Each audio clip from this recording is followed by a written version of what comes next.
A vast Arabian desert at sunset. The golden dunes stretch endlessly, and the sky is painted with gentle blues and soft pastels. Malik ibn Rashid, a noble warrior, stands tall, wearing traditional Arabian armor. His sword is sheathed, and his eyes show wisdom and strength. Swords clash, sparks fly, and the warriors move swiftly. Their faces show determination and respect for each other's skill. Malik disarms Tariq, who falls to the ground. Instead of striking, Malik extends his hand to help him up. Tariq stood, breathing heavily as Malik helped him to his feet. The warriors of both tribes stood in silence, awaiting their leader's next move. Tariq looked into Malik's eyes and saw not arrogance, but wisdom. He knelt on one knee, acknowledging his defeat with dignity. "You are a man of true honor," he said, loud enough for his warriors to hear. He turned to his army and raised his voice. "We will not fight today. Instead, we shall stand as brothers." A murmur spread among the warriors who had prepared for bloodshed. Slowly, they lowered their weapons, respect growing in their hearts for both men who had chosen peace over war. That night, under a sky ablaze with stars, the two tribes gathered for a grand feast. Fires flickered, casting warm glows on the faces of warriors who only hours before had been enemies. Food was shared, and stories of past glories and future. Dreams were told. Malik and Tariq sat together, speaking not of war, but of the future. "We have fought long enough," Malik said. "Together we can build something greater than war, a legacy of unity." Tariq nodded. "I see now that strength is not only in the sword, but in the heart that wields it."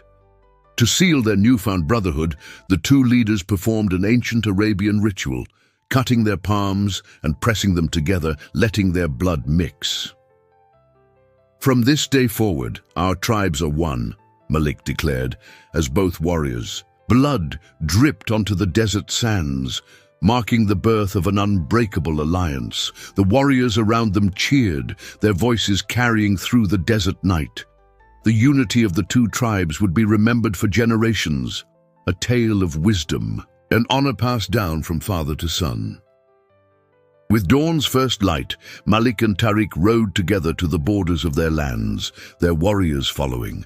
No longer enemies, they stood as brothers, guardians of a land that would now flourish without war. Their story became legend, a lesson for all who sought power through violence. True strength lies not in battle, but in the courage to choose peace. Months passed, and the alliance between the two tribes proved strong. They traded goods, shared knowledge, and defended each other against outside threats. What was once a rivalry had become a powerful bond. One day, a wandering sage visited Malik's village and said, "The greatest victory is not conquering your enemy, but turning them into an ally." Malik and Tariq smiled, knowing they had achieved something far greater than war. A year later, a neighboring warlord attempted to exploit the peace between the tribes, hoping to turn them against each other. He spread rumors of betrayal, hoping to reignite old rivalries. Tariq confronted Malik. "There are whispers of betrayal, but I trust you as my brother." Malik placed a hand on his shoulder. "Let our actions speak louder than words." Together, they exposed the warlord's lies and defeated his forces side by side. Years later, as old men, Malik and Tariq sat together on a sand dune, watching their tribes flourish. "We were warriors once," Tariq said. "Now we are builders of a future." Malik nodded. "Our names will not be remembered for battles won, but for the peace we created." Long after Malik and Tariq had passed, their story was told by poets and historians, a tale of two warriors who chose honor over conquest. Their children and grandchildren carried on their legacy, ensuring that their bond of brotherhood endured. Through the ages, The desert winds whispered their names, not as enemies but as brothers united by a vision greater than war.